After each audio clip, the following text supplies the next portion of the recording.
அல்லேலூயா. கர்த்தருடைய பரிசுத்த நாமம் மகிமைப்படுவதாக. ஆண்டவரும் இரட்சகருமாய் இருக்கிற இயேசு கிறிஸ்துவின் விலையேற பெற்ற நாமத்தினாலே இந்த ஆன்லைன் பரிசுத்த ஆராதனையிலே உங்களை அன்போடு கூட வாழ்த்துகிறேன், வரவேற்றுக் கொள்ளுகிறேன். இந்திய தென்கிழக்கு மாகாணம் நிகழ்வுகளின் லாகாவின் சார்பாக இந்த பரிசுத்த ஆராதனையை நடத்தும்படியாக தேவன் கிருபை செய்தபடியினால் ஆண்டவரை நான் ஸ்தோத்தரிக்கிறேன், அவருடைய நாமத்தை மகிமைப்படுத்துகிறேன். இந்த ஆராதனையின் துவக்கமாக யாவரும் கண்களை மூடி நாம் ஜெபம் செய்வோமாக.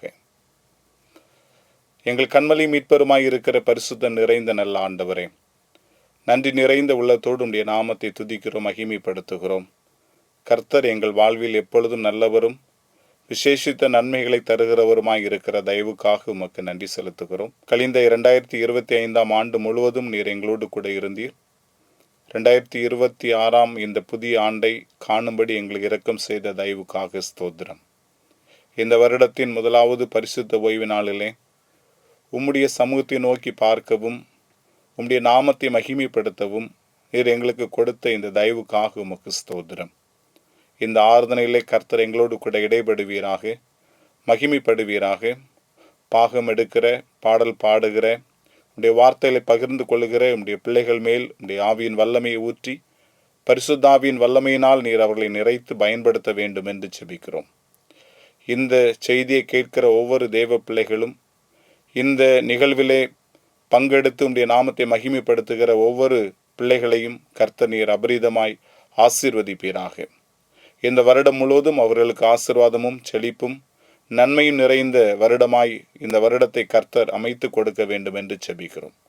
இந்த ஆராதனையின் தொடக்கத்திலிருந்து முடிவு பரியந்தம் நீர் மாத்திரம் மகிமைப்படும்.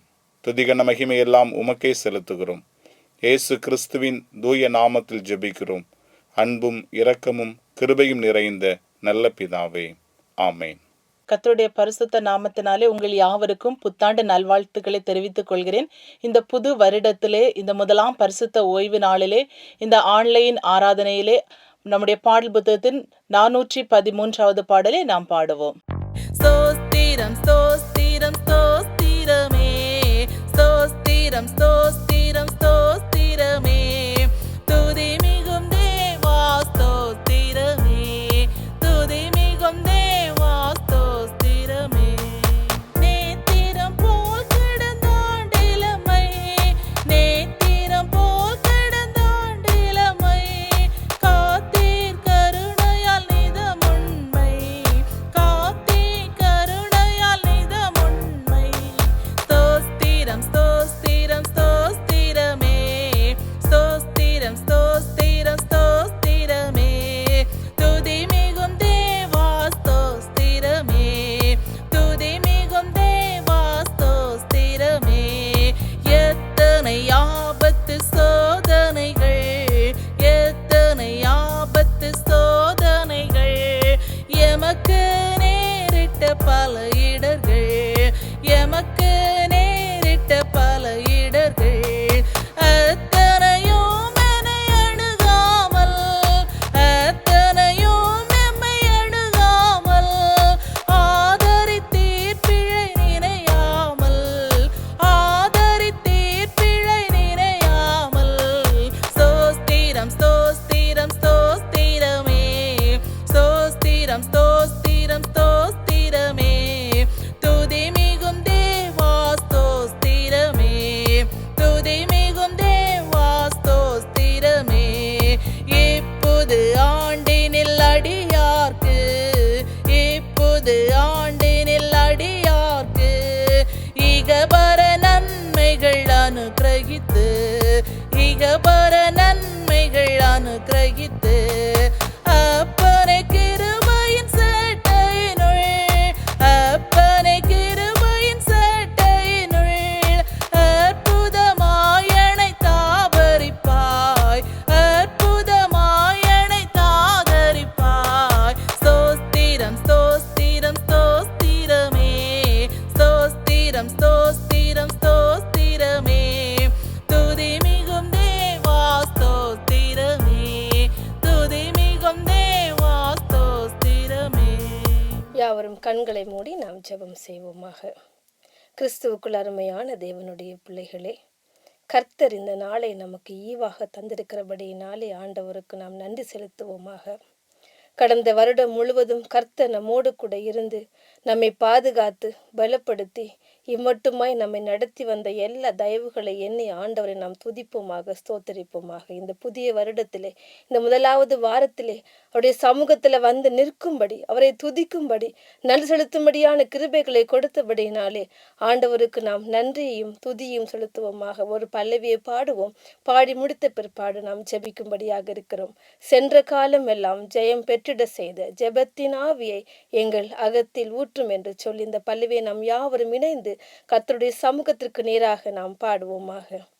சென்ற காலத்தில் ஜெயம் பெற்றிட செய்த, சென்ற காலத்தில் ஜெயம் பெற்றிட செய்த ஜெபத்தின் ஆவியை எங்கள் அகத்தில் ஊற்றும், ஜெபத்தின் ஆவியை எங்கள் அகத்தில் ஊற்றும். எங்களை நேசிக்கிறதான எங்கள் அன்பின் பரலோக தகப்பனே, ஆசிர்வதிக்கப்பட்ட அமைதியும் மனமகிழ்ச்சியுமான இந்த பரிசுத்தமான ஓய்வு நாளின் காலை வேளையிலே இதோ உம்முடைய சமூகத்தில் வந்து நின்று உம்மை நோக்கி பார்க்கவும் துதிக்கவுமான கிருபைகளை கர்த்தர் எங்களுக்கு தந்தபடியினாலே உமக்கு கொடான கோடி நன்றி தகப்பனே. கர்த்தாவே, இதோ உம்முடைய சமூகத்தில் நாங்கள் வந்து நிற்கிறோம் அப்பா. கடந்த வருடம் முழுவதும் கர்த்தர் எங்களோடு கூட இருந்தீர், கண்மணியை போல பாதுகாத்தீர். நான் உன்னை விட்டு விலகுவதும் இல்லை, உன்னை கைவிடுவதும் இல்லை என்று சொன்ன கர்த்தர் அப்படியா எங்களை நடத்தி வந்த தயவுகளை எண்ணி உம்மை நாங்கள் துதிக்கிறோம், ஸ்தோத்தரிக்கிறோம் ஆண்டவரே. இந்த புதிய ஆண்டின் இந்த முதலாவது வாரத்திலே இதோ உம்முடைய சமூகத்தில் நாங்கள் வந்து நிற்கிறோம் அப்பா. என் கர்த்தருடைய கிருபையும் வல்லமையும் பிரசன்னமும் எங்களோடு கூட இருக்க வேண்டும் என்று உம்மை நோக்கி நாங்கள் ஜெபிக்கிறோம் ஆண்டவரே. தகப்பனே, இதோ இந்த ஆராதனையின் வழியாக யாரெல்லாம் உம்முடைய பிரசங்கத்தை கேட்க இருக்கிறார்களோ, இதில் யாரெல்லாம் கலந்து கொள்ள இருக்கிறார்களோ, அவர்கள் எல்லாருக்கும் மேலும் கர்த்தருடைய கிருபையும் இரக்கமும் வல்லமையும் இறங்க வேண்டும் என்று உம்மை நோக்கி நாங்கள் ஜெபிக்கிறோம் தகப்பனே. கர்த்தாவே, இதோ உம்முடைய சமூகத்திற்கு நேராக காத்து ஜெபிக்கிற ஒவ்வொரு பிள்ளைகளுக்காக நாங்கள் ஜெபிக்கிறோம் அப்பா. பெரியவர்களுக்காக, சிறியவர்களுக்காக, வாலிபர்களுக்காக, இன்னுமாய் உம்முடைய சமூகத்தை நோக்கி பார்க்கிற ஒவ்வொரு பிள்ளைகளுக்காக ஜெபிக்கிறோம். இந்த புது வருடம் ஒவ்வொருவருக்கும் ஆசீர்வாதமாய் இருக்க கர்த்தர் கிருபை தர வேண்டும் என்று உம்மை நோக்கி நாங்கள் ஜெபிக்கிறோம் அப்பா. இங்கு பாடுகிற பாடல்கள், வாசிக்கிற வசனங்கள், கேட்க போகிற சத்திய வார்த்தைகள் எல்லாம் அன்பு பிள்ளைகளுக்கு ஆசீர்வாதமாக வாக்குத்தத்த வார்த்தைகளை கேட்டு ஆண்டவரே அன்பு பிள்ளைகளுக்கு அநேக ஆசீர்வாதங்களை கொடுக்க என் கர்த்தர் கிருபை தர வேண்டும் என்று உம்மை நோக்கி நாங்கள் ஜெபிக்கிறோம் அப்பா. பலவித கஷ்டங்களோடு, வியாதிகளோடு, போராட்டங்களோடு, பலவீனங்களோடு இருக்கிற ஒவ்வொரு பிள்ளைகளுக்காக ஜெபிக்கிறோம். கர்த்தர் இம்மட்டுமாய் அவர்களோடு கூட இருந்தீரே, இனி எல்லா தீங்கையும் நீக்கி போட்டு பரிசுத்தமான வாழ்க்கையும் சந்தோஷமான வாழ்க்கையும் கர்த்தர் கொடுத்து அவர்களை ஆசீர்வதிக்க வேண்டும் என்று உம்மை நோக்கி நாங்கள் ஜெபிக்கிறோம் அப்பா. கர்த்தர் எங்களோடு கூட இருங்க. இந்த வருடம் முழுவதும் நீர் எங்களை பாதுகாத்துக் கொள்ளுங்க. உம்முடைய சமூகத்திற்கு நேராக எடுக்கிற எல்லா விண்ணப்பங்களுக்கும் என் கர்த்தர் கேட்டு பதில் தந்து ஆசீர்வாதமான நாட்களை ஒவ்வொரு பிள்ளைகளும் கண்டு கொள்ள கர்த்தர் உதவி செய்ய வேண்டும் என்று உம்மை நோக்கி ஜெபிக்கிறோம். நீரை பொறுப்படுத்தி நடத்தும் ஆசீர்வாதியும் இயேசுவின் நாமத்தில் ஜெபிக்கிறோம் எங்கள் நல்ல பிதாவே, ஆமேன். கர்த்தருடைய ஜெபத்தை யாவரும் சேர்ந்து பயபக்தியாக அறிக்கையிடுவோமாக. பரமனில் இருக்கிற எங்கள் பிதாவே, உம்முடைய நாமம் பரிசுத்தப்படுவதாக, உம்முடைய ராஜ்யம் வருவதாக, உம்முடைய சித்தம் பரமண்டலத்திலே செய்யப்படுவது போல பூமியிலும் செய்யப்படுவதாக. எங்களுக்கு வேண்டிய ஆகாரத்தை இன்று எங்களுக்கு தாரும். எங்கள் கடனாளிகளுக்கு நாங்கள் மன்னிக்கிறது போல எங்கள் கடன்களை எங்களுக்கு மன்னியும். எங்களை சோதனைக்கு உட்பட பண்ணாமல் தீமை நின்று ரட்சித்துக் கொள்ளும். ராஜ்யமும் வல்லமையும் மகிமையும் என்றென்றைக்கும் உம்முடையவர்களே. ஆமேன், ஆமேன். வாசிக்கும்படியாக தெரிந்து கொள்ளப்பட்ட வேத பகுதி ஏசாயா 32 அதிகாரம் 16 முதல் 20 வரையுள்ள வசனங்கள். வனாந்தரத்திலே நியாயம் வாசமாயிருக்கும், செழிப்பான வயல் வழியிலே நீதி தங்கி தரிக்கும். நீதியின் கிரியை சமாதானமும் நீதியின் பலன் என்றுமுள்ள அமெரிக்கையும் சுகமுமாம். என் ஜனம் சமாதான தாபரங்களிலும் நிலையான வாசஸ்தலங்களிலும் அமைதியாய் தங்கும் இடங்களிலும் குடியிருக்கும். ஆனாலும் காடு அழிய கல்மழை பெய்யும், அந்த நகரம் மகா தாழ்வாய் தாழ்ந்து போம். மாடுகளையும் கழுதைகளையும் நடத்தி கொண்டு போய் நீர்வளம் பொருந்திய இடங்களிலெல்லாம் விதை விதைக்கிற நீங்கள் பாக்கியவான்கள். தேவன் தாமே வாசித்த திருவசனங்கள் மூலமாக நம் அனைவரையும் ஆசீர்வதிப்பாராக. ஆமென். ஆண்டுடைய நாமம் மகிமைப்படுவதாக. இந்த வருடத்தின் முதலாவது பரிசுத்த ஆராதனையிலே என்னை சாட்சியாய் நிறுத்தின ஆண்டவரை நான் ஸ்தோத்தரிக்கிறேன். கர்த்தருடைய நாமத்தை மகிமைப்படுத்துகிறேன். என்னுடைய பெயர் மேஜர் எஸ் அருள் சசிபாலன். என்னுடைய சொந்த படைத்தலம் நாகர்கோவில் டிவிஷன், கொத்தன்குளம் படைத்தலம். எங்களுடைய ஆலயத்தின் அருகாமையிலே எங்களுடைய வீடு இருந்தபடியினால் சிறு வயதிலிருந்தே ஆராதனையில் தவறாமல் கலந்து கொள்ளவும், குறிப்பாக ஓய்வு நாள் பள்ளியில் தவறாமல் கலந்து கொண்டு கர்த்தருடைய வார்த்தையை கற்றுக்கொள்ளவும், ஆண்டவரை அறிகிற அறிவிலே வளரவும் தேவன் எங்களுக்கு இரக்கம் செய்தார். என்னுடைய தாயார் மிகவும் கண்டிப்பானவர்கள், ஆவிக்குரியவர்கள். சிறு வயதிலிருந்தே ஆவிக்குரிய ரீதியிலே எங்களை வளர்த்து வந்தார்கள். நான் 10வது வகுப்பு படித்து கொண்டிருக்கும் பொழுது ஆண்டவராகிய இயேசு கிறிஸ்துவை சொந்த இரட்சகராக ஏற்றுக்கொண்டு ஊழியத்தின் மேல் ஆர்வமுள்ளவனாக காணப்பட்டேன். என்னுடைய தாத்தா இரட்சணிய சேனையின் மேல் மிகுந்த பற்றுள்ளவராய் இருந்தபடியினால் என்னுடைய அத்தைக்கு கேதரின் என்றும் என்னுடைய சித்தப்பாவுக்கு வில்லியம் என்றும் பெயர் வைத்து எங்கள் குடும்பத்திலிருந்து யாராகிலும் ஒருவர் இரட்சணிய சேனை ஊழியத்திற்கு செல்ல வேண்டும் என்று விருப்பம் கொண்டிருந்தார். ஆனால் அது நடைபெறாத காரணத்தினால் கர்த்தர் என்னை முன்குறித்தார்.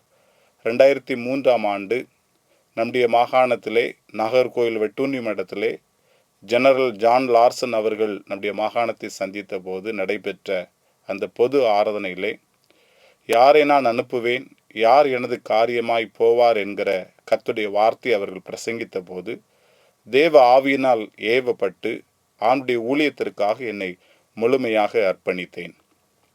அந்த நாளிலிருந்து தானே ஊழியத்திற்காக என்னை நான் தகுதிப்படுத்தி கொண்டேன். ஆவியானவர் என்னை நிரப்பினார். அவருடைய வல்லமையான இரத்தம் என்னை கழுவி சுத்திகரித்து எனக்கு புதிய இரட்சிப்பையும் பரிசுத்த வாழ்வின் அனுபவத்தையும் கொடுத்து அவனுடைய ஊழியத்திற்காக என்னை தகுதிப்படுத்தினார். 2005ஆம் ஆண்டு டிவிஷன் தலைவர்களுக்கு நான் என்னுடைய விண்ணப்பத்தை கொடுத்தேன். என்னுடைய விண்ணப்பத்தை ஏற்றுக்கொண்டு என்னை ஒரு கேண்டிடேட்டாக அங்கீகரித்து 2005ஆம் ஆண்டு ஜூலை மாதம் 1ஆம் தேதி ராதாபுரம் டிவிஷன் மாணிக்கமுதூர் என்கிற படைத்தளத்திலே ஒரு கேண்டிடேட் ஹெல்ப்பராக நான் பணியமர்த்தப்பட்டேன். அந்த நாளிலிருந்து இந்த நாள் வரையிலும் ஆண்டவர் என்னை அற்புதமாய் பாதுகாத்து வழிநடத்தி வருகிறார். 2007ஆம் ஆண்டு கிறிஸ்துவின் சாட்சிகள் என்கிற அணிகளை பயிற்சி பெறவும், 2009ஆம் ஆண்டு என்னுடைய பயிற்சியை நாங்கள் நிறைவு செய்து தொடர்ந்து 6 வருடங்கள் விரிவாக்க பணித்தளங்களிலே, குறிப்பாக திருச்சி மாவட்டத்திலே கர்த்தருடைய ஊழியத்தை செய்யவும், அதைத் தொடர்ந்து பல்வேறு படைசரங்களிலும் டிவிஷன்களிலும் தற்பொழுது மாகாண தலைமையகத்திலே மாகாண இளைஞர் செயலராக கர்த்தருடைய ஊழியத்தை செய்யும்படியான கிருபையை ஆண்டவர் எனக்கு கொடுத்தார். தேவன் என்னை ஆசீர்வதித்து என்னுடைய மனைவி, என்னுடைய 2 பிள்ளைகள் கர்த்தருக்கு நாங்கள் சாட்சியாக நிற்கவும், இரட்சணிய சேனையின் மூலமாய் பல அரிய வாய்ப்புகளை பெறவும், உலகளாவிய இரட்சணிய சேனையின் ஊழியத்திலே கர்த்தருடைய நாமத்தை மகிமைப்படுத்துகிற இந்த பாக்கியத்தையும் தேவன் எனக்கு தந்தமைக்காக நான் ஆண்டவரை ஸ்தோத்தரிக்கிறேன். அவருடைய நாமத்தை மகிமைப்படுத்துகிறேன். கர்த்தருடைய வார்த்தை சொல்லுகிறது, அவர் உமது மன விருப்பத்தின்படி உமக்கு தந்தருளி உமது ஆலோசனைகள் எல்லாம் நிறைவேற்றுவாராக என்று. நாம் நினைப்பதை விட தேவன் விசேஷித்தவைகளை நமக்கு செய்கிற வல்லமையுள்ள கர்த்தராக இருக்கிறார். இந்த ஊழியத்திற்கு நான் வரவில்லை என்று சொன்னால் எப்படிப்பட்ட மேன்மைகளையும் ஆசீர்வாதங்களையும் நான் பெற்றிருக்கவே முடியாது. என்னை அழைத்த ஆண்டவர், என்னை பலப்படுத்தின கர்த்தர், என்னை வழிநடத்தின தேவன் இந்த உன்னதமான ஊழியத்திலே என்னை அற்புதமாக பயன்படுத்தி கொண்டிருக்கிறார் என்று நான் விசுவாசிக்கிறேன். தேவனுக்காக நாம் எதையாகிலும் செய்ய வாஞ்சிக்கும் போது அதைவிட மேலானதை கர்த்தர் நமக்காக செய்கிறார். எங்களுடைய வாழ்க்கையிலே வந்த பிரச்சனைகளிலே, பாடுகளிலே, போராட்டங்களிலே, இழப்புகளிலே, மரணங்களிலே கர்த்தர் எங்களோடு கூட இருந்தார். எங்களை கைவிடவில்லை. அவருடைய ஊழியத்தை செய்கிறபடியினால் தேவன் அவருடைய ஆவியின் வல்லமையினால் எங்களை நிறைத்து எங்களை ஆசீர்வதித்து வருகிறார். ஆண்டவரை ஸ்தோத்தரிக்கிறேன். இந்த சாட்சியை கேட்கிற நீங்களும் கர்த்தருக்காக உங்களுடைய வாழ்வை அர்ப்பணித்து அவருடைய ஊழியத்தை செய்ய முன்வாருங்கள். கர்த்தர் அதிகமாய் உங்களை ஆசீர்வதிப்பாராக. ஆமேன். ஹல்லேலூயா. பிரியமானவர்களே, ஆண்டவரும் இரட்சகருமாகிய இயேசு கிறிஸ்துவின் ஈடு இணையற்ற நல்ல நாமத்தில் 2026ஆம் ஆண்டின் புத்தாண்டு நல்வாழ்த்துக்களை இரட்சணிய சேனை கனெக்டிங் கம்யூனிட்டி இணையதளம் வழியாய் உலகமெங்கிலும் இருக்கிறதான உங்கள் யாவருக்கும் நான் தெரிவித்துக் கொள்ளுகின்றேன். நம்முடைய ஆண்டவர் சர்வ வல்லமையுள்ள தேவன். அவர் அன்பு நிறைந்த பரம தகப்பன். 2025ஆம் ஆண்டை நாம் முழுமையாக முடித்து 2026ஆம் ஆண்டில் பிரவேசிக்கும்படியாய் ஆண்டவர் நமக்கு கிருபை செய்தார். இந்த 2026ஆம் ஆண்டின் முதல் பரிசுத்த ஓய்வு நாளில் பரிசுத்த ஆராதனையிலே இணையதளம் வழியாய் உங்களோடு ஆண்டவருடைய வார்த்தையை பகிர்ந்து கொள்வதிலே நான் மிக்க மகிழ்ச்சி அடைகின்றேன். இந்த நல்ல வாய்ப்பினை தந்த இரட்சணிய சேனைக்காகவும் அன்பிற்குரிய மாகாண தலைவர்களுக்காகவும் நான் ஆண்டவரை அதிகமாய் துதிக்கின்றேன், ஸ்தோத்தரிக்கின்றேன். ஆண்டவருடைய சமூகத்திலே என்னை தரைமட்டும் நான் தாழ்த்துகின்றேன். 2026ஆம் ஆண்டின் நம்முடைய இரட்சணிய சேனை இந்திய தென்கிழக்கு மாகாணத்தில் நம்முடைய அன்பிற்குரிய மாகாண தளபதி அவர்களால் கொடுக்கப்பட்டதான ஒரு தலையங்கம் அல்லது இந்த வருடத்திற்கு ஒருதான தீம் சம்திங் பெட்டர், விசேஷித்த நன்மையானவைகள் என்கிறதான தலைப்பின் கீழாக இந்த வருடத்தை நாம் ஆண்டவருடைய சமூகத்திலே செலவிடும்படியாய் இருக்கின்றோம். நம்முடைய எதிர்பார்ப்புகளும் இந்த நாட்களிலே ஆண்டவர் எனக்கு ஒரு விசேஷித்த நன்மையை செய்ய வேண்டும். கழிந்த வருடங்களைப் போல அல்ல. கழிந்த வருடங்களில் நான் அனுபவித்த வேதனைகள், கழிந்த வருடங்களிலே நான் அனுபவித்த கஷ்டங்கள், பாடுகள், சோதனைகள், சரீர பலவீனங்கள் இந்த புதிய ஆண்டிலே எனக்கு வரக்கூடாது. கர்த்தர் எனக்கு விசேஷித்த நன்மைகளை செய்ய வேண்டும் என்று நாம் எதிர்பார்த்து வாழ்ந்து கொண்டே இருக்கின்றோம். நம்முடைய எதிர்பார்ப்புகளை அறிந்த தேவன் அன்பு மாகாண தளபதியின் வழியாய் இந்த வருடத்தில் ஆண்டவர் நமக்கு தந்த ஒரு உன்னதமான வாக்கு தத்தத்தை தான் நான் உங்களோடு கூட இன்றைக்கு பகிர்ந்து கொள்ளும்படியாக விரும்புகின்றேன். இந்த நாள் செய்தியினுடைய தலைப்பு விசேஷித்த நன்மைகள். வேத வசனம் நம்முடைய எபிரேயர் 11ஆம் அதிகாரம் 40வது வசனம் இவ்விதமாய் சொல்லுகிறது: விசேஷித்த நன்மையானது ஒன்றை தேவன் நமக்கென்று முன்னதாக நியமித்து இருந்தார் என்பதாக வேதம் சொல்லுகிறது. விசேஷித்த நன்மையானது ஒன்றை தேவன் நமக்கென்று முன்னதாக நியமித்திருந்தார். வேத வசனங்களை நாம் வாசிக்கும் பொழுது ஆண்டவர் ஆதியிலே தாம் உண்டாக்கின மனிதனை பார்த்து நீ பலுகி பெருகுவாயாக என்று ஆண்டவர் ஆசீர்வதித்தார். அதற்கு முந்தின 5 நாட்களாக ஆண்டவர் உண்டாக்கின அல்லது சிருஷ்டித்த அவருடைய சிருஷ்டிப்பை பார்த்து எல்லாம் நல்லது நல்லது என்று கண்டார் என்று வேதத்திலே வாசிக்கின்றோம். மனுஷனை ஆண்டவர் உண்டாக்கின நாளிலே அவர் மன மகிழ்ச்சியாய் மனிதனை ஆசீர்வதித்தார் என்று வேதத்திலே நாம் தெளிவாய் புரிந்து கொள்ள முடிகிறது. அவர் சொன்ன ஒரு வார்த்தை பலுகி பெருகுவாயாக என்று ஆண்டவர் மனிதனை ஆசீர்வதித்தார். ஏற்ற துணையை ஆண்டவர் கொடுத்தார். இந்த உலகத்திலே சமாதானமாய் சந்தோஷமாய் வாழ வேண்டும் என்று கர்த்தர் விரும்பினார் என்பதனை நாம் அறிவோம். ஆனால் அதை தொடர்ந்து வேத வசனங்களை நாம் வாசிக்கும் பொழுது மனிதனுடைய செயல்பாடுகள் நிமித்தமாய் பாவத்திற்கு அடிமையானபடினாலே ஆண்டவர் மனிதன் உண்டாக்கினதற்காக மனஸ்தாபப்பட்டார் என்று ஆதி ஆகமத்திலே நாம் வாசிக்கும் பொழுது அழகாய் தெரிந்து கொள்ள முடியும். மனுஷனை உண்டாக்கினதற்காக மனஸ்தாபப்பட்ட தேவன் தம்முடைய ஜனங்களோடு பேச ஆரம்பித்தார். தம்முடைய ஜனங்களை தீர்க்கதரிசிகளை கொண்டு பேசினார். அவர்கள் மனம் திரும்ப வேண்டும், ரட்சிக்கப்பட வேண்டும் என்று கர்த்தர் விரும்பினார். இந்த உலகத்திலே மனிதனுக்காக ஆண்டவர் ஏராளமான நன்மைகளை உண்டாக்கி வைத்திருந்தார். ஏதேன் தோட்டத்திலே சகல காரியங்களையும் அனுபவிக்கும்படியாய் சொன்ன தேவன் ஒரே ஒரு மரத்தின் கனியை புசிக்கலாகாது என்று சொன்னார். ஆனால் தொடர்ந்து வேத வசனங்களை நாம் வாசிக்கின்ற பொழுது மனிதனுக்காக ஏராளமான ஆசீர்வாதங்களை ஆண்டவர் இந்த உலகத்தில் வைத்திருந்தார். ஏராளமான நன்மைகளை அவர் வைத்திருந்தார். 23ஆம் சங்கீதத்தை நாம் வாசிக்கின்ற பொழுது தாவீது சொல்லுகிறார், நன்மையும் கிருபையும் என்னை தொடரும், நான் கர்த்தருடைய வீட்டிலே நீடித்த நாட்களாய் நிலைத்திருப்பேன் என்பதாய் சொல்லுகிறார். நன்மையானவைகள் என் வாழ்க்கையிலே தொடரும் என்பது தாவீது அரசனுடைய ஒரு அசைக்க முடியாத ஒரு நம்பிக்கை, ஒரு விசுவாசம். பிரியமானவர்களே, நாமும் ஒவ்வொரு நாளும் ஒவ்வொரு மாதமும் ஒவ்வொரு வருடமும் நம்முடைய வாழ்க்கையில் நினைக்கிற ஒரு காரியம், ஆண்டவர் எனக்கு நன்மையானவைகளை தர வேண்டும். இந்த உலக வாழ்க்கையிலே ஆண்டவரோடு கூட உறவாடுகின்ற அல்லது ஆண்டவரோடு வாழ்கிற ஒரு வாழ்க்கையிலே பரத்திற்குரிய வாழ்விலும் பூலகத்திற்குரிய வாழ்விலும் நாட்களிலும் நன்மையானவைகளை சுதந்தரித்து கொள்ள வேண்டும் என்று நாம் எதிர்பார்த்து வாழ்வது உண்டு. சில நேரங்களிலே சில பாடுகளும் வேதனைகளும் கஷ்டங்களும் கண்ணீர்களும் நம்முடைய வாழ்க்கையில் வருவதுண்டு. சரீரத்திலே பலவீனங்கள் வருவது உண்டு. இப்படிப்பட்டதான இக்கட்டான சூழ்நிலைகள் வரும் பொழுது நாம் சோர்ந்து போகிறவர்களாக காணப்படுகிறோம். ஆனால் ஆண்டவர் இந்த வருஷத்தின் முதல் பரிசுத்த ஓய்வு நாளிலே நமக்கு சொல்லுகிறான ஒரு உன்னதமான ஒரு வாக்கு தத்தம், நான் ஏற்கனவே நியமித்து வைத்திருக்கிறேன் உங்களுக்காக. என்னவென்றால் விசேஷித்த நன்மையானவைகளை நான் நியமித்து வைத்திருக்கிறேன் என்று கர்த்தர் சொல்லுகிறார். எனக்கு அன்பான ஆண்டவருடைய பிள்ளைகளே, ஆண்டவர் நம்மை பார்த்து சொல்லுகிற ஒரு காரியம் ஏசாயா தீர்க்கதரிசியின் புஸ்தகத்திலே 32ஆம் அதிகாரம் 18வது வசனத்தை நாம் வாசிக்கும் பொழுது வேத வசனம் தெளிவாய் 3 காரியங்களை சொல்லுவதை நாம் பார்க்க முடியும். எப்படிப்பட்ட விசேஷித்த நன்மைகள், யாருக்கு அந்த நன்மைகளை ஆண்டவர் கொடுக்கிறார்? அந்த வேத வசனம் சொல்லுகிறது, என் ஜனம் சமாதான தாபரங்களிலும் நிலையான வாசஸ்தலங்களிலும் அமைதியாய் தங்கும் இடங்களிலும் குடியிருக்கும் என்று ஆண்டவர் வாக்கு கொடுக்கிறதை ஏசாயா தீர்க்கதரிசியானவர் தெளிவாய் சொல்லுகிறார். நம்மை பார்த்து ஆண்டவர் சொல்லுகிற ஒரு காரியம், நீங்கள் விசேஷித்தவர்கள், நீங்கள் என்னுடையவர்கள், நீங்கள் என்னுடைய ஜனம் என்று ஆண்டவர் தெளிவாய் சொல்லுகிறார். நாம் வேதத்தை வாசிக்கின்ற பொழுது ஏசாயா 43ஆம் அதிகாரம் 1வது வசனத்தில் பார்ப்போமேயானால், இஸ்ரவேலே நீ என்னுடையவன் என்று ஆண்டவர் சொல்லுகிறார். இன்னும் வேதத்தை தொடர்ந்து நாம் வாசிக்கின்ற பொழுது, நாம் அவரால் தெரிந்து கொள்ளப்பட்ட ஜனமாயும் ராஜரீக ஆசாரிய கூட்டமாயும் இருக்கிறோம் என்று அப்போஸ்தலனாகிய பவுல் சொல்லுவதை நாம் பார்க்க முடியும். நாம் ஆண்டவரால் தெரிந்து கொள்ளப்பட்டதான அவருடைய ஜனங்கள். அவர் நமக்காகவே இந்த உலகத்திலே பிறந்தார், நமக்காகவே வாழ்ந்தார்.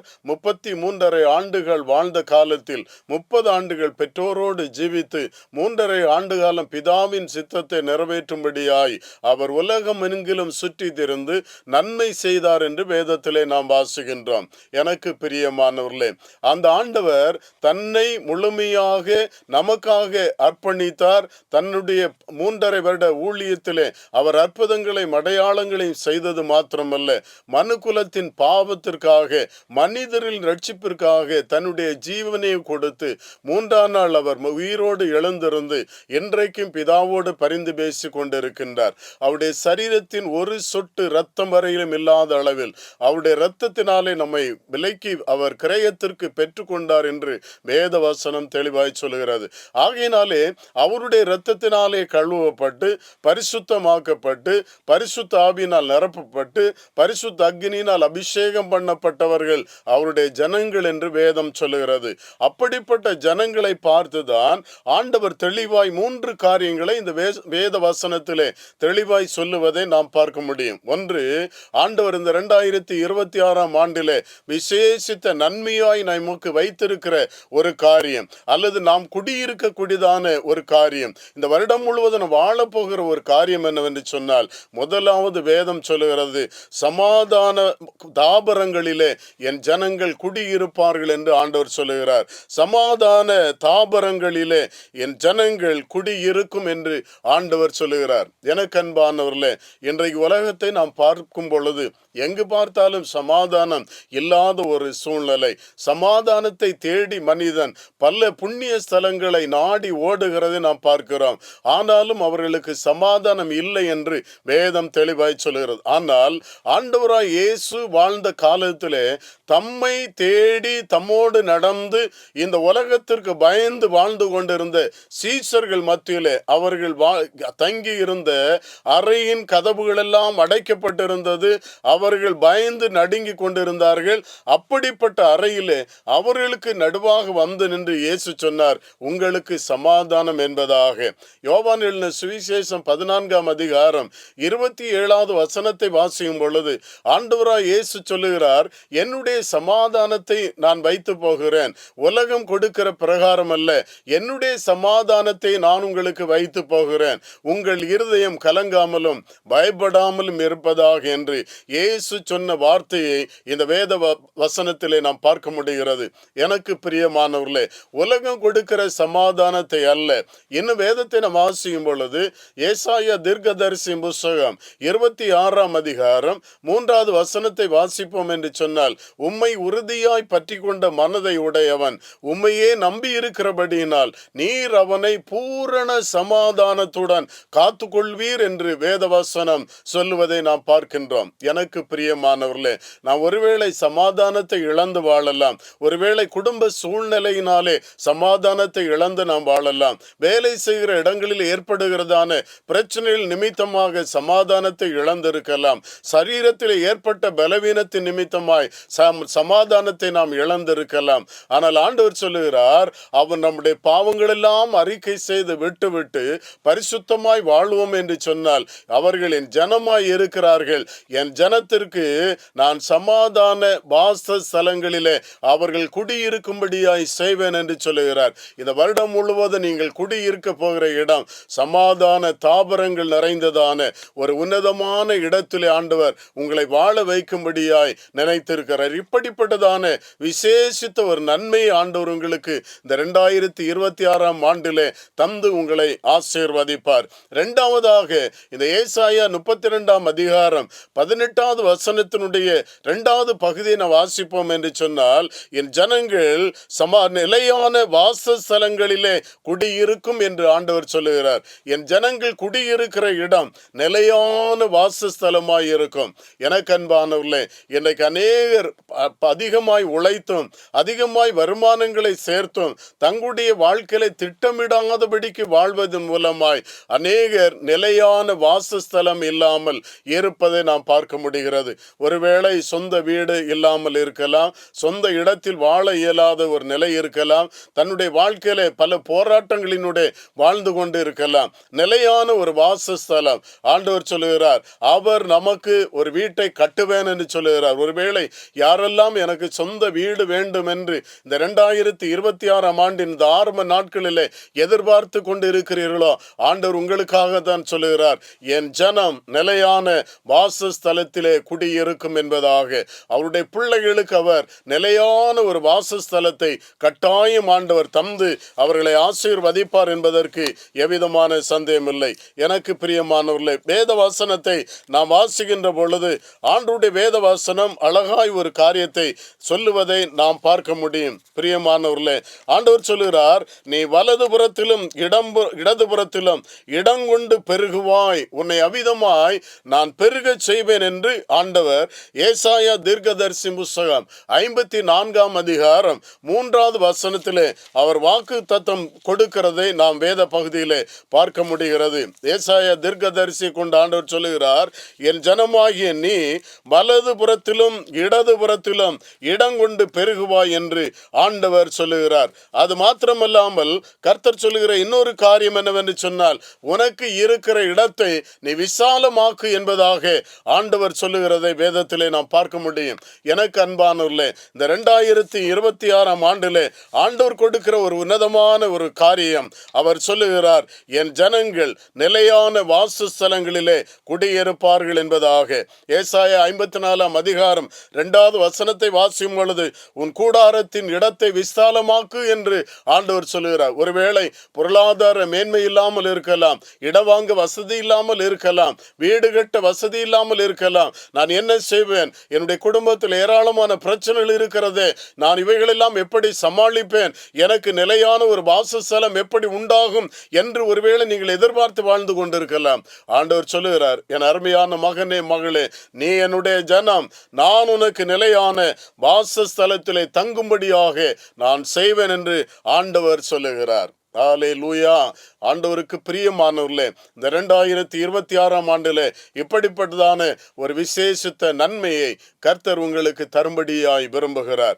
மூன்றாவதாக இந்த வேத வசனத்தை நாம் வாசிக்கின்ற பொழுது வேதம் தெளிவாய் சொல்கிறது, அமைதியாய் தங்கும் இடங்களிலே என் ஜனம் குடியிருக்கும் என்று ஆண்டவர் சொல்லுகிறார்.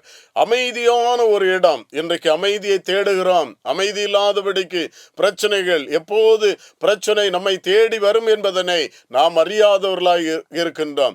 ஒருவேளை நாம் வாழ்கிற வீட்டிலே அமைதி இல்லாமல் இருக்கலாம், ஒரு பிரச்சனையோடு நாம் வாழ்ந்து கொண்டிருக்கலாம், வேலை செய்கிற இடத்திலே பிரச்சனையோடு வாழ்ந்து கொண்டிருக்கலாம், அல்லது நாம் வாழ்கிற கிராமத்திலே அமைதி இல்லாத ஒரு வாழ்வாய் நமக்கு இருக்கலாம், நாம் வாழ்கிற மாவட்டத்திலே, நாம் வாழ்கிற பட்டணத்திலே அமைதியே இல்லாமல் கலவரம் நிறைந்த ஒரு இடமாய் இருக்கலாம்.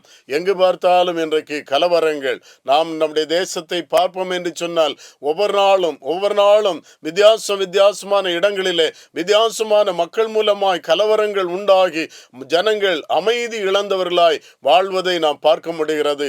தேசத்தை ஆளுகிறவர்கள் ஆனாலும் சரி, தேசத்திலே வாழ்கிறவர்கள் ஆனாலும் சரி, இன்றைக்கு அமைதி இல்லாத ஒரு சூழ்நிலை. எப்பொழுது கலகங்கள் உண்டாகுமோ, எப்பொழுது போராட்டங்கள் ஏற்படுமோ, எப்பொழுது வேதனைகள் உண்டாகுமோ, யார் வழியாய் நமக்கு பிரச்சனைகள் உண்டாகுமோ என்று பயந்து வாழுகிற ஒரு உலகத்திலே நாம் வாழ்ந்து கொண்டே இருக்கிறோம். வேதம் தெளிவாய் சொல்லுகிறது, கடைசி காலத்திலே இவை எல்லாம் சம்பவிக்கும் என்று.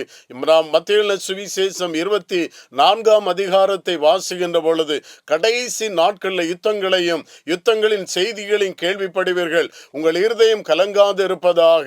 ஜனத்துக்கு விரோதமாய் ஜனம், ராஜ்யத்துக்கு விரோதமாய் ராஜ்யம் எழும்பும், யுத்தங்களும் சண்டைகளும் ஏற்படும் என்று வேத வசனம். ஆனாலும் முடிவு உடனே வராது, இவைகளெல்லாம் அழிவுக்கு ஆரம்பம் என்பதாக வேதம் சொல்லுகிறது. அப்படியானால் அமைதி இல்லாத ஒரு சூழ்நிலைக்கு இவைகளெல்லாம் ஆரம்பமாய் இருக்கும் என்று வேதம் சொல்லு. ஆனால் ஆண்டவர் உங்களை பார்த்து சொல்லுகிற ஒரு காரியம் என்னவென்று சொன்னால், என் ஜனமோ அமைதியாய் தங்கும் இடங்களிலும் குடியிருக்கும் என்பதாய் ஆண்டவர் சொல்லுகிறார். நீங்கள் வாழுகிற வீடு அல்ல, நீங்கள் வாழுகிற தெரு அல்ல, நீங்கள் வாழுகிற பகுதி அல்ல, நீங்கள் வாழுகிற கிராமம் அல்ல, நீங்கள் வாழுகிற பட்டணம், நீங்கள் வாழுகிற தேசம், நீங்கள் ஆண்டவருக்கு பிரியமாய் வாழ்வீர்கள் என்று சொன்னால், நீங்கள் ஆண்டவருடைய பிள்ளைகளாய் வாழ்வீர்கள் என்று சொன்னால், கட்டாயம் நீங்கள் வாழ்கிற அந்த இடத்திலே ஆண்டவர் உங்களுக்கு அமைதியான வாசஸ்தலத்தை தருவார், அமைதியான இடமாய் கர்த்தர் மாற்றுவார்.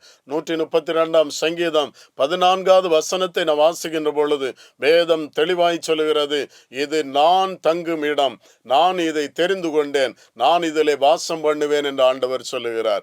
நான் தெரிந்து கொண்ட இடம் அல்லது நான் வாசம் பண்ணும் இடம், ஆகவே நான் தங்குவேன் என்று ஆண்டவர் வாக்குத்தத்தம் பண்ணுகிறார். எனக்கு பிரியமானவர்களே, ஆண்டவர் தங்குகிற இடமாய் நம் வாழுகிற இடம் மாறுமே என்று சொன்னால், ஆண்டவர் நம்மோடு வாழ்வார் என்று சொன்னால், நம்முடைய வாழ்க்கை அமைதியாய் மாறும். நம் வாழ்கிற இடம் ஒரு அமைதியான ஒரு இடமாய் மாறும் என்பதற்கு எவ்விதமான சந்தேகமில்லை. எனக்கு பிரியமானவர்களே, ஆண்டவர் இப்படிப்பட்ட ஒரு விசேஷித்த நன்மையை இந்த 2026ஆம் ஆண்டிலே உங்களுக்கு தரும்படியாய் கர்த்தர் நினைத்திருக்கிறார். வேதம் சொல்லுகிறது, கர்த்தர் நம்மை நினைத்திருக்கிறார், அவர் நம்மை ஆசீர்வதிப்பார். கர்த்தருக்கு பயப்படுகிற சிறியோரையும் பெரியோரையும் ஆசீர்வதிப்பார். கர்த்தர் உங்களையும் உங்கள் பிள்ளைகளையும் வர்த்திக்க பண்ணுவார். வானத்தையும் பூமியும் படைத்த கர்த்தராலே நீங்கள் ஆசீர்வதிக்கப்பட்டவர்கள் என்று திருமறை தெளிவாய் நமக்கு சொல்லுகிறது. எனக்கு பிரியமான ஆண்டவருடைய பிள்ளைகளே, அவர் உங்களை நினைத்திருக்கிறார். இந்த 2026ஆம் ஆண்டிலே ஆண்டவர் உங்களுக்கு விசேஷித்ததான நன்மைகளினாலே உங்களை திருப்திப்படுத்தி உங்களை நடத்தும்படியாய் கர்த்தர் நினைத்திருக்கிறார். 2026ஆம் ஆண்டு ஜனவரி மாதத்திலிருந்து டிசம்பர் மாதம் 31ஆம் நாள் வரையிலும் இந்த வருடம் முழுவதும் சமாதான தாபரங்கள் நிறைந்த சமாதான தாபரங்களிலே உங்களை வாழும்படியாக ஆண்டவர், நீங்கள் குடியிருக்கும்படியாய், நீங்கள் ஜீவிக்கும்படியாய், நீங்கள் சமாதானத்தோடும் சந்தோஷத்தோடும் வாழும்படியாய் கர்த்தர் உங்களுக்கு விசேஷித்த நன்மைகளை வைத்திருக்கிறார். இரண்டாவதாக, நிலையான வாசஸ்தலத்தை ஆண்டவர் உங்களுக்கு தந்து, கர்த்தர் தாவீதுக்கு சொன்னாரே, நான் உனக்கு ஒரு வீட்டை கட்டுவேன் என்று சொன்னவர், ஆண்டவர் ஏற்ற காலத்திலே தாவீதுக்கு அருமையான ஒரு வீட்டை கொடுத்து, அந்த வீட்டை அவர் சொல்லுவார், இப்பொழுது உம்முடைய அடியான வீடு உம்முடைய பார்வையிலே இருப்பதாக, தேவரீர் உம்முடைய அடியானுடைய வீட்டை ஆசீர்வதித்தருளும் என்று கேட்டுக்கொண்டாரே, அதே போல ஆண்டவர் உங்களுக்கு நிலையான வாசஸ்தலத்தை, நிலையான வீட்டை தந்து இந்த உலகத்திலே வாழ செய்கிறது மாத்திரமல்ல, அவருடைய வருகையிலே நிலையான அந்த ராஜ்யத்திலே, உன்னதமான தேவராஜ்யத்திலே அவரோடு வாழும்படியாய் கர்த்தர் உங்களை சேர்த்து கொள்வார். அப்படிப்பட்டதான ஒரு அமைதியான ஒரு தங்குகிற இடத்தை கர்த்தர் உங்களுக்கு குடியிருப்பாக தருவார் என்று ஆண்டவர் உங்களுக்கு வாக்குத்தத்தம் பண்ணுகிறார். எனக்கு பிரியமானவர்களே, இவைகளை நாம் சுதந்தரித்து கொள்ள வேண்டுமேயானால், சமாதான தாபரங்களிலே நாம் வாழ வேண்டுமேயானால், நிலையான வாசஸ்தலங்களிலே குடியிருக்க வேண்டுமேயானால், அமைதியாய் தங்கும் இடத்திலே நாம் குடியிருக்க வேண்டுமேயானால், முதலாவது நாம் செய்ய வேண்டிய காரியம் நம்மை உய்த்து ஆராய்ந்து பார்க்க வேண்டும். ஒருவேளை மனுஷகத்திலே நம்மில் குறைகள் இருக்கும் என்று சொன்னால், நாம் செய்கிற காரியங்கள் இது பாவம் என்று உணர்வோம் என்று சொன்னால், ஆண்டவருடைய சமூகத்தை விட்டு தூரம் போய் வாழ்ந்து கொண்டிருப்போம் என்று சொன்னால், இந்த வருஷத்தின் ஆரம்ப காலத்திலே ஆண்டவருடைய கரத்திலே நம்மை முழுமையாய் ஒப்பு கொடுத்து நாம் ரட்சிக்கப்பட்ட பிள்ளைகளாக இரட்சணிய சேனையிலே உண்மையான வீரனாய் வீரியாய் இரட்சகராய் இயேசுவை தொழுது கொள்ளுகிற ஆராதிக்கிற மக்களாக நாம் வாழுகிற பகுதியிலே அநேருக்கு சாட்சியாக நாம் வாழ்வதற்கு நம்மை முழுமையாய் அர்ப்பணிக்க வேண்டும். ரட்சிக்கப்படுவது மாத்திரமல்ல, நாம் பரிசுத்தமாய் வாழ வேண்டும், பரிசுத்த அலங்காரத்தோடு வாழ வேண்டும், பரிசுத்த அலங்காரத்தோடு கர்த்தரை தொழுது கொள்ள வேண்டும், பரிசுத்த ஆவியினால் நிரப்பப்பட்டவர்களாக பரிசுத்த அக்னியினால் அபிஷேகம் பண்ணப்பட்டதான பிள்ளைகளாய் இந்த உலகத்திலே வாழ்வதற்கு நம்மை முழுமையாய் ஒப்பு கொடுத்து பாவத்தை முற்றிலுமாய் வறுத்து பரிசுத்தரோடு அன்றந்தான் நாட்களிலே நாம் வாழ்வதற்கு நன்மை அர்ப்பணம் செய்வோம் என்று சொன்னால் விசேஷித்த நன்மைகளை இந்த வருடம் முழுவதும் நீங்கள் காண்பீர்கள். சங்கீதம் 126:3 வாசிக்கிறோம், கர்த்தர் நமக்கு பெரிய காரியங்களை செய்தார், இது நிமித்தம் மகிழ்ந்திருக்கிறோம் என்று சொன்ன தாவீதை போல இந்த வருஷத்தினுடைய கடைசி நாளிலே ஆண்டவர் எங்களுக்கு பெரிய காரியங்களை செய்தார். நாங்கள் 2025 ஆண்டு வரையிலும் அநேக வேதனைகளை, பாடுகளை, கண்ணீர்களை, கவலைகளை நாங்கள் அனுபவித்து வந்தோம். வியாதியினாலே நாங்கள் அனுபவித்த வேதனைகள் ஏராளமாய் இருந்தது. பொருளாதாரத்தில் நாங்கள் கஷ்டப்பட்டோம், கடனாளிகளாய் இருந்தோம். ஆனால் 2026 ஆண்டிலே விசேஷித்தமான நன்மைகளை ஆண்டவர் எங்களுக்கு தந்து எங்களை சமாதான தாபரங்களிலும் நிலையான வாசஸ்தலங்களிலும் அமைதியாய் தங்கும் இடங்களிலும் இந்த வருடம் முழுவதும் எங்களை குடியிருக்கும்படி கர்த்தர் எங்களுக்கு பெரிய காரியங்களை செய்தார் என்று அவருக்கு நன்றி செலுத்த முடியும். எனக்கு பிரியமான ஆண்டவருடைய பிள்ளைகளை, நீங்கள் எந்த சூழ்நிலையில் வாழ்ந்தாலும், எந்த இடத்தில் வாழ்ந்தாலும் ஆண்டவருடைய கரத்திலே உங்களை முழுமையாய் ஒப்பு கொடுங்கள். ஆண்டவராகிய தேவன் உங்களை அபரிவிதமாய் ஆசீர்வதித்து விசேஷித்த நன்மைகளினாலே உங்களை திருப்தியாக்கி நடத்துவார். நீங்கள் அவிதமாய் ஆசீர்வதிக்கப்பட்டவர்களாய் வாழ வேண்டும் என்று உள்ளத்தின் ஆழத்திலிருந்து உங்களை வாழ்த்தி ஆசீர்வதிக்கிறேன். தேவன் தாமே நம் அனைவரையும் அதிகமாய் ஆசீர்வதிப்பாராக. ஆமீன். ஹல்லேலூயா. இறுதியாக நம்முடைய பாடல் புத்தகத்தில் 415வது பாடலை யாவரும் இணைந்து பாடி தேவனுடைய நாமத்தை மகிமைப்படுத்துவோம். தேவதேவா திரியேக தேவா, தேவதேவா திரியேக தேவா, ஸ்தோத்திரம் துதியுமக்கு ஏற்றிடும் யோவா, ஸ்தோத்திரம் துதியுமக்கு ஏற்றிடும் யோவா. அவளாக எதிர்பார்த்த அடியார், அவளாக எதிர்பார்த்த அடியார், ஆசியுறவே என்னவ ஆண்டை அளித்த, ஆசியுறவே என்னவ ஆண்டை அளித்த. தேவதேவா திரியேக தேவா, தேவதேவா திரியேக தேவா, ஸ்தோத்திரம் துதியுமக்கு ஏற்றிடும் யோவா, ஸ்தோத்திரம் துதியுமக்கு ஏற்றிடும் யோவா. சென்ற ஆண்டினில் வந்த சோதனைகளில், சென்ற ஆண்டினில் வந்த சோதனைகளில் நின்று காத்தருள் புரிந்த நன்றி உணர்ந்து, நின்று காத்தருள் புரிந்த நன்றி உணர்ந்து. தேவதேவா திரியேக தேவா, தேவதேவா திரியேக தேவா, ஸ்தோத்திரம் துதியுமக்கு ஏற்றிடும் யோவா, ஸ்தோத்திரம் துதியுமக்கு ஏற்றிடும் யோவா. பஞ்சம் படைக்கும் பல கொள்ளை நோய்க்கும், பஞ்சம் படைக்கும் பல கொள்ளை நோய்க்கும், சஞ்சலங்களின்றி சமாதானமாய் காத்த, சஞ்சலங்களின்றி சமாதானமாய் காத்த. தேவதேவா திரியேக தேவா, தேவதேவா திரியேக தேவா தோத்திரம் துதியுமக்கு ஏற்றிடும் யோவாம் தோத்திரம் துதியுமக்கு ஏற்றிடும் யோவாம். கண்களை மூடி நாம் ஜெபிக்கலாம். அன்பின் பரலோக பிதாவே, நன்றி நிறைந்த உள்ளத்தோடு நாங்கள் உம்மை துதிக்கிறோம், உம்மை ஸ்தோத்தரிக்கிறோம். நீர் சர்வ வல்லமையுள்ள தேவன், எங்கள் அன்பு நிறைந்த பரம தகப்பன் ஆண்டவரே. இந்த முதல் பரிசுத்த ஓய்வு நாளிலே 2026 ஆண்டின் ஆண்டவரே, இந்த முதல் பரிசுத்த ஓய்வு நாளில் நாங்கள் ஒன்றாக இணைந்து ஆண்டவரே, இந்த ஆன்லைன் மூலமாக இணையதளம் வழியாய் உம்மை நாங்கள் ஆராதிக்க கர்த்தர் எங்களுக்கு கொடுத்த நல்ல தருணத்திற்காக உமக்கு ஸ்தோத்திரம் ஆண்டவரே. இந்த ஆராதனையின் ஆரம்பத்திலிருந்து இந்த நேரம் வரையிலும் பரிசுத்த ஆவியானவர் எங்கள் மத்தியிலே பிரசன்னமாகி நீர் எங்களோடு உலாவினபடியினாலே உமக்கு ஸ்தோத்திரம். யாரெல்லாம் நாங்கள் கழிந்த வருடங்களிலே துன்பங்களை அனுபவித்தோம், வேதனைகளை அனுபவித்தோம், கண்ணீர் சிந்தினோம், பலவீனப்பட்டோம், எங்களுடைய வாழ்க்கையில் நாங்கள் நிலைவரமான குடியிருப்பில்லாதபடிக்கு நாங்கள் வீடுகள் மாறி மாறி அலைந்தோம் திரிந்தோம் என்று சொல்லி ஆண்டவரை கண்ணீரோடு இப்பொழுது உம்மை நோக்கி கூப்பிடுகிறார்களோ அவர்களை கர்த்தர் இன்று முதல் ஆசீர்வதிக்க தம்மை நோக்கி மன்றாடுகிறேன் ஐயா. இந்த வருடத்திற்குரிதான வாக்கு தத்தத்தின்படி விசேஷித்த நன்மைகளை ஆண்டவரே உம்முடைய பிள்ளையுடைய வாழ்க்கையில நீர் செய்யும்படியாய் தம்மை நோக்கி கெஞ்சி மன்றாடுகிறேன். நீர் சொன்னதான உன்னதமான ஆண்டவரை வாக்கு தத்தனங்களுக்காக ஸ்தோத்திரம்.